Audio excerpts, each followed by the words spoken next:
can all agree that the United States is a diverse nation filled with different races of people, correct?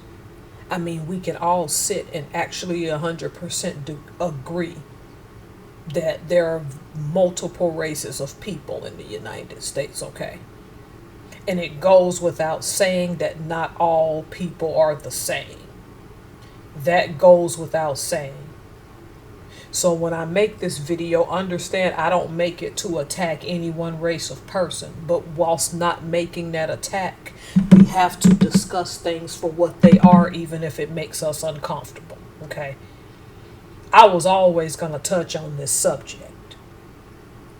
So we're going to get right into it.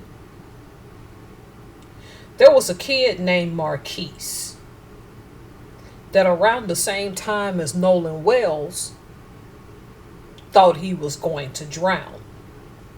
His white friends, and let's be honest, this is racial because they were all white, left him in the water, and as a couple and their two kids, also white, gonna give context to that, found him with them making monkey noises off in the distance and telling him to swim out of there. Okay. They say it's messed up and rescued him. And they showed up in the nick of time and also had the recording of those guys making those noises. Marquise had to learn a hard lesson and a beautiful lesson all in the same time. The same race of people who left him out there to drown was also the same race that saved him. And the reason that that distinction is important is because we have to stop sticking racism on all white people. Because Marquise could have drowned if that white couple had not shown up to assist him. There's a beautiful lesson in the fact that one set of people were unfortunately disgusting and racist, and from that same set of people, humanity was found. I'm not going to sit here and say that racism isn't popular anymore, but I bring up Marquise because the whole thing is messed up, okay? They left him out there to drown. He got to go back home to his mother. His mother still is able to see his presence and to see her son. Nolan Wells' mother cannot say the same.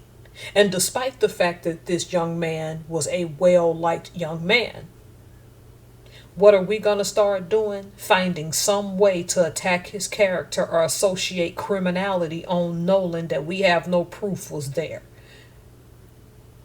Why do they need to do that? Because, see, Nolan is no longer here to defend himself. Okay? So this is going around. They're already poking holes in his character to even before there could be a full out finished investigation to rationalize why he was found the way he was, forgetting the fact that he went on a boat with some guys that were his so-called friends and never came home.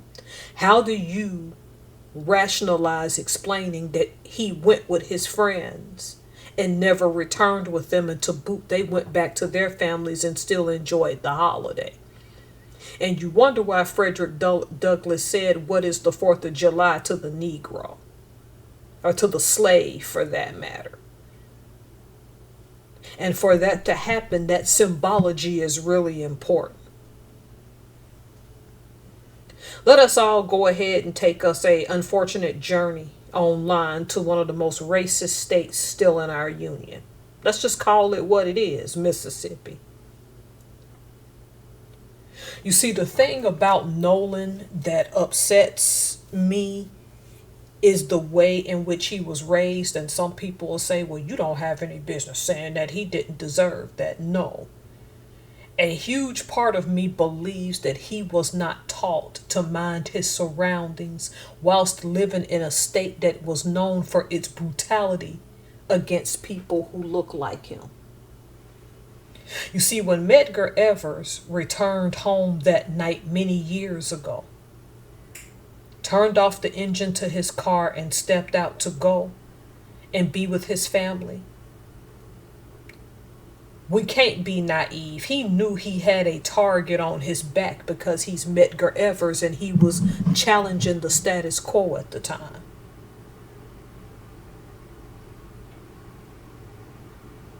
That man likely didn't step out of his car realizing that Byron de la Beckwith was standing right across the street or wherever he was and was going to unalive him and pew him with his wife and children inside the house. It is one of the most calculated ways in which a civil rights activist was unalived in Mississippi. And before Medgar, he had already planned to unalive, I think in Jackson, Mississippi, in the capital, the head of a Jewish alliance out there.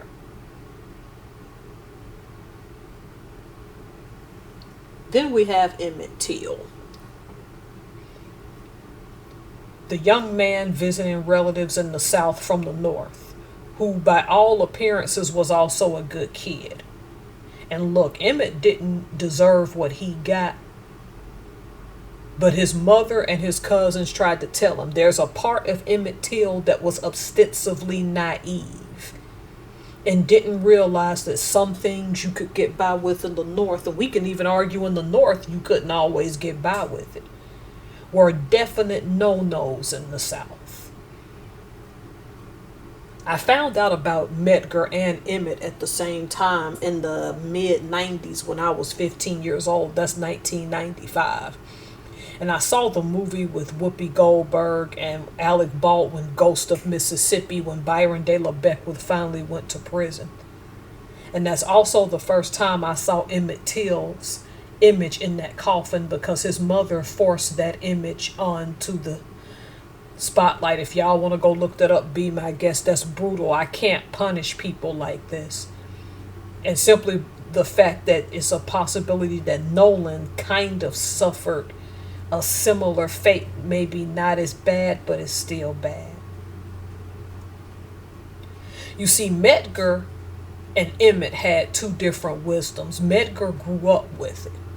And so Medgar understood that by fighting for something, there was a target on his back, even while starting a family. He had the audacity to say, I'd rather stand up and fight for something. And the ultimate, I won't say deception, the ultimate sacrifice was for that man to be shot in his own driveway. But see, Medgar had the wisdom and grew up with it and understood that that's what the South was. And he understood sacrifice, and he died for a noble cause. Emmett Till was a relaxed kid from the North that avoided warnings because he didn't grow up with that with that self-awareness. And when his mother, who lived in the South and experienced it, tried to tell him, he did not fully listen. So the wisdom of that time was something that he just sort of dismissed while seeing some things for himself, because he probably told himself that sooner or later he was going to go back home to the North and put all of that behind him. Mamie Till couldn't have known when she put her child on that transportation and sent him to the South that she was never going to see him again, though she suspected, as all people, that if he didn't take in that wisdom, it was going to cost him his life. And it did. See, here's the problem and why what happened to Nolan Wells happened. We're dismissing the wisdom that our ancestors gave us as superstition, okay? The things that we were told that gives us a heightened sense of awareness, we're not telling our young people anymore.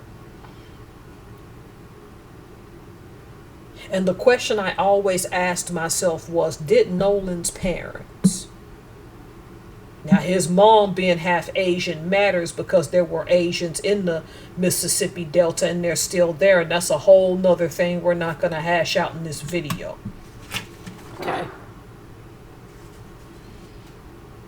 Did Nolan's parents physically sit him down and discuss why black people associated the street light, the woods, and the water with things that were both beneficial and sinister?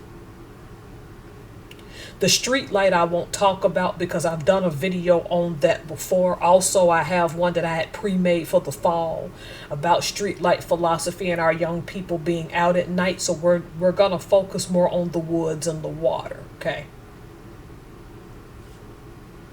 Understand that I'm not about to tell y'all this story to gain sympathy, but I'm gonna give you an example of why I grew up on the wisdom of the street lights, the woods, and the water.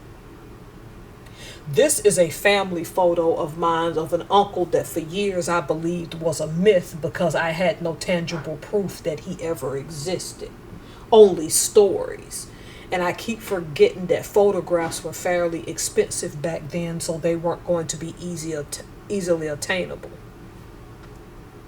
The guy to the right in the overalls is my great uncle Prentice. He was my great grandfather Eugene's baby brother.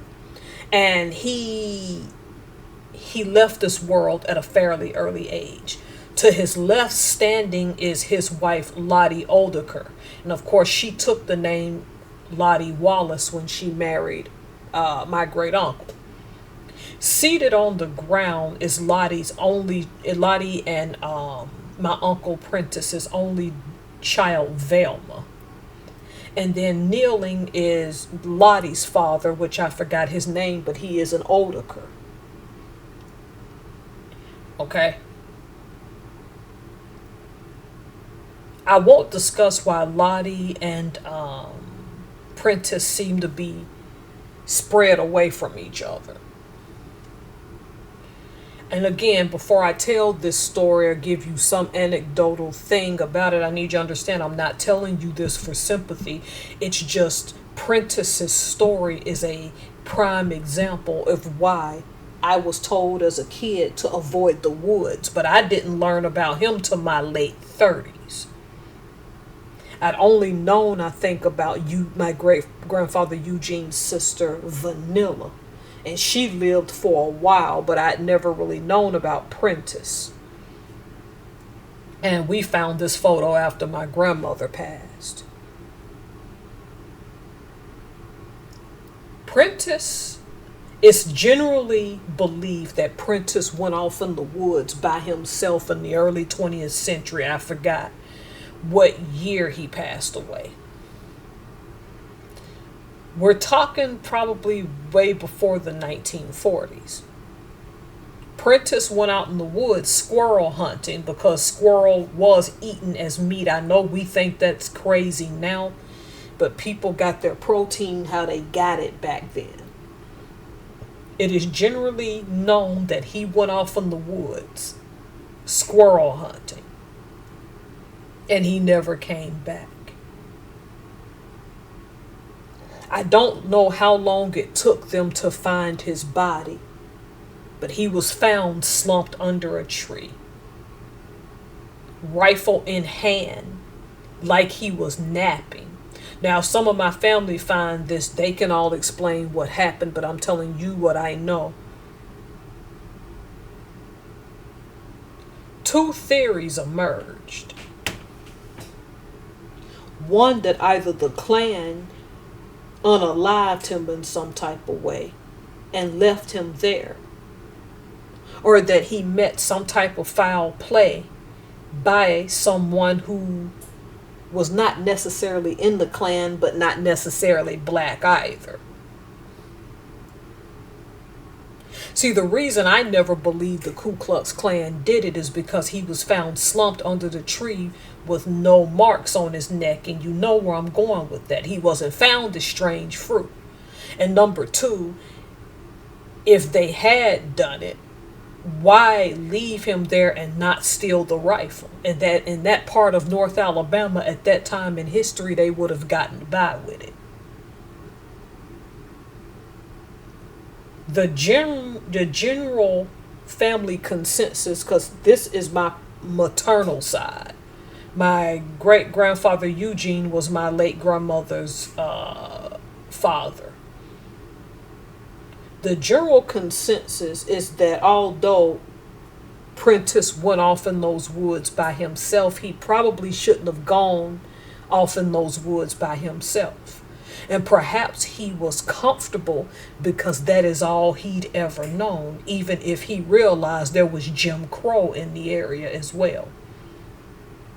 But it's generally believed that someone non-black left him under that tree slumping to make it look like he just died of natural causes, when in reality there's a more sinister thing behind it, and that the gun was staged to make it seem like he was just sleeping so that the scene didn't look sinister. But Prentice, by all accounts, seemed healthy when he left his home that day. I have a closer theory that, for the sake of time and the pain of my family, I won't discuss here. But he died under mysterious circumstances, very young, and left behind a wife and child.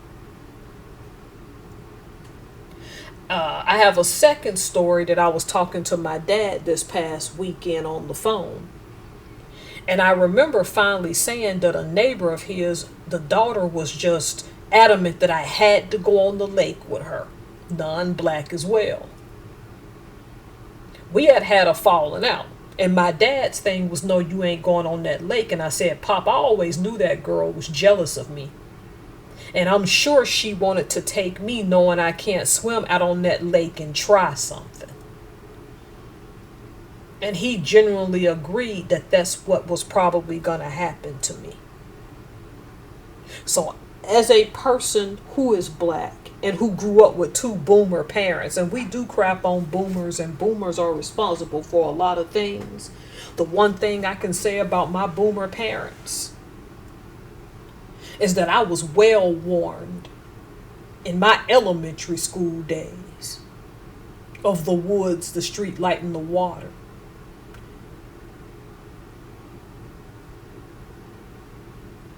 For the same reason, when I lived with my mom, because I both lived with both of my parents as single parents, I had a ball when I was living with my mom drift off into the woods and I couldn't catch it. And in the back of my head, I can hear my mom's voice, you bet not go in them woods. And when you're living in that part of North Alabama at that time, you know why, as a young black kid, you don't drift off in the woods. You stay on a certain path. It was a nice ball, too. I was mad, but then it drifted off in the woods, and then it went flat, and I just sat there looking at it like, should I go try to salvage it? But the voice in my head that told me your mama gonna get you if she find out you went in them woods is all I needed. And I knew why I got that warning as a kid. So Tara, what does any of this have to do with Nolan Wells? It has everything to do with him, and here's why. See, what is the significance of the water? We know water is beneficial for fishing and getting any kind of sustenance. We need water to live, right? But historically, for us as a collective, water is also where prosperous black cities were buried underneath to cover up crimes and to cover up that they ever existed. You see, water was used when gators opened their mouth and were fed our babies. Let's not pretend. Water is a painful representation of bodies being carried across the Atlantic and ships being followed by sharks just waiting for easy meals for centuries. So that's the unfortunate significance of water, and why we were always warned to not go near bodies of water for the sake of our own sanity when we had no reason to be there. What's the significance of the woods? We hunt it, right? Because some of our ancestors did not have access to groceries that we did today, so you had to learn how to live off the land. So I'm not going to sit here and say that black people didn't go in the woods, but what reason And the most beneficial reason did you avoid the woods? Because someone could be walking by and you became the unfortunate victim. And next thing you know, you're strange fruit swinging from a tree. We know it happens. See, the woods is also where if someone didn't want to make you strange fruit, they could unalive you, bury you, and no one know you were there for decades. Well, that could happen to any race of people. Absolutely, they find people unalived and in shallow graves in the woods all of the time. You just knew when you were black, nobody of significance was going to do a rescue investigation and come after you. I don't remember how long it took them to find Prentice, but we know that the elements and the animals hadn't quite gotten to him, so they found him fairly fast.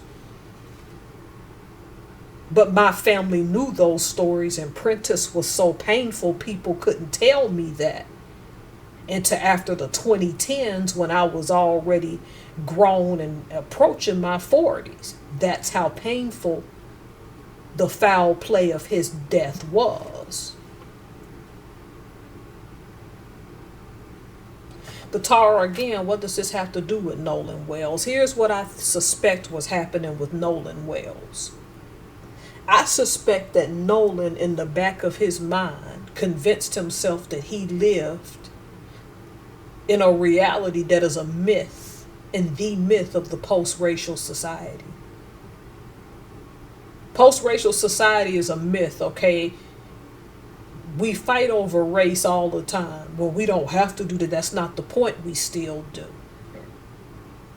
You're the only one of you that went out in that boat. Well, his mom's half Asian, half black. The point is, the one drop rule in theory went away but still existed in reality. When you look at Nolan Wells, what do you see from outer appearance? A black kid.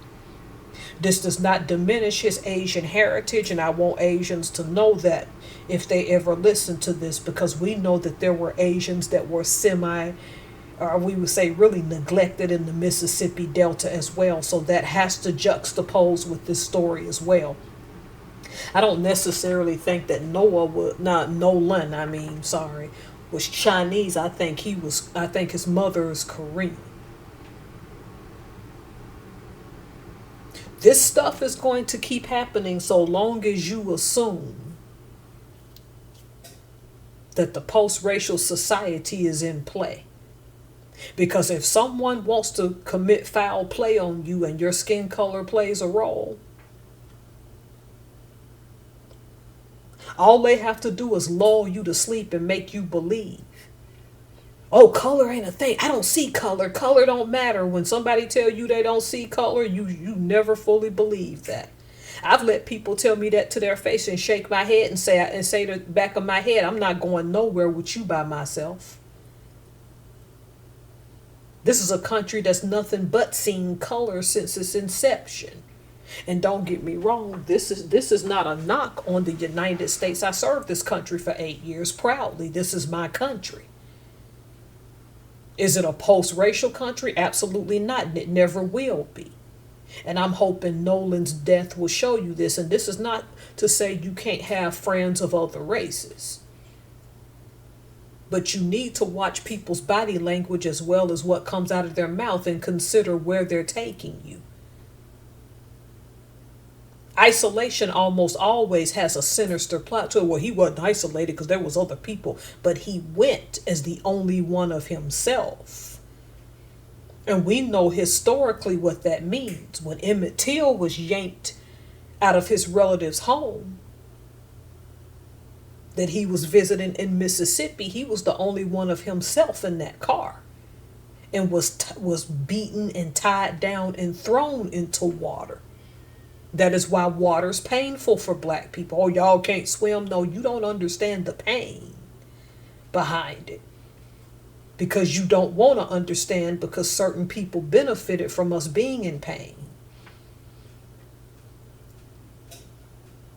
Why is this our fault as a community, and what needs to happen right now? And if you're black and that makes you mad, too bad.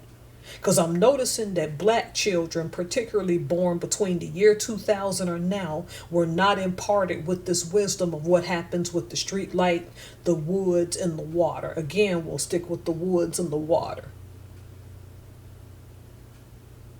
You know these things. Do you know this enough to treat it as wisdom, rather than superstition? Not to be paranoid, but to have discernment and be self-aware. You don't have to be paranoid that particular races of people always want to hurt you, but you have to be self-aware of your own history. What needs to happen right now is that if you have a black child who is in elementary school, even middle school, because most of the time some of these high schoolers are going to they're stuck in their ways, though you can still talk to them. Well, elementary school, Tara, is too young. My family started with me in elementary school. And this is why Tara don't go out in the woods by herself. And this is why Tara don't go near bodies of water without self-awareness of my history of it. Because racist people back home when I was growing up in Alabama didn't give a crap about the fact that I was a little black girl. What they saw was a skin tone that I was born with that I could not control. And that alone made me a target. So you have to get them in elementary school, even if you tell them anecdotally without initially making it about race. What needs to happen right now is that the ones that are still alive need to slowly start instilling our significant history as a people as it pertains to the woods and the water. And understanding the pros and the cons of those things and why. The cons, if you have no discernment and no self-awareness, means you may never go home to your parents and someone may never know what happened to you.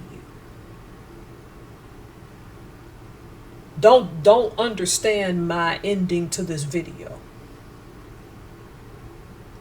See, I brought up Medgar and Emmett because those stories both happened in Mississippi. Nolan Wells comes from a long line of an awareness of Mississippi, but lived in a century for his entire life because he was unalived at 19 years old. That means he was born in this century. The first century in the United States where there is no chattel slavery nor Jim Crow. It doesn't mean that the awareness went away. But treating the awareness as if it did could be the factor that cost this man his life. Did his parents ever sit him down before he got old enough to know and understand who Emmett Till was, who Medgar Evers was? That's more important to Nolan than anything because he lived in that state. If they did not sit him down and have that conversation, they should know better. Really, if you're black having kids in this country and you don't sit them down and have that conversation, you should know better.